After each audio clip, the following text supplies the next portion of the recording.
Hello hi friends, నా పేరు సురేష్. యూట్యూబ్లో నా అన్వేషణ అనేసి ప్రపంచ యాత్రికుడు అనేసి చెప్పుకుంటాడు.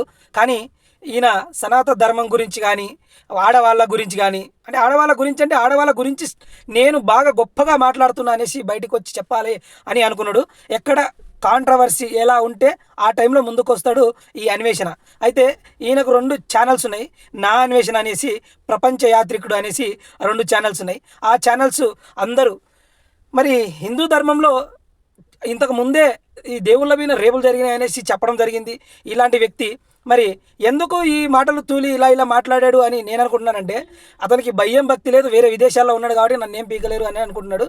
మనం కూడా నేను కూడా చాలా అభిమానంగా ఫాలో చేసి ఉన్నాను. నేను కూడా అన్ఫాలో చేసేస్తున్నా.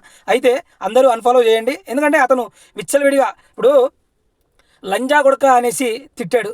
నేను అన్నందుకు నన్ను క్షమించండి, ఎందుకంటే అలా అన్నాడు అని చెప్తున్నా. అలా మాట్లాడాడు. మరి ఎవరిని, మన శివాజీ గారిని ఇష్టం వచ్చినట్టు మాట్లాడాడు. మామూలుగా మాట్లాడలేదు, ఇష్టం ఫోను సినిమా గురించి ఏమి గతి లేక ఈ ఆడవాళ్ళ గురించి అది ఇది అని చెప్పాడు. సినిమాకి అయిపు తీసుకురానికి అని చెప్పడం. కానీ అతన్ని అలా తిట్టడం కారణం ఏంటి? నీకు కూడా వేరే వాళ్ళు అలా అంటే నీకు ఎలా ఉంటుందో అది అర్థం చేసుకోవాలి. నా అన్వేషణ జాగ్రత్త.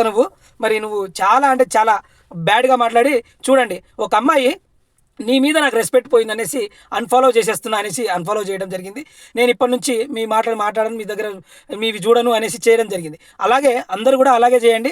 అతనికి 1,800,000 చాలామంది ఫాలోవర్ ఉన్నారు. ఇప్పుడు 41,000 మంది అన్ఫాలో చేశారు నా అన్వేషణ.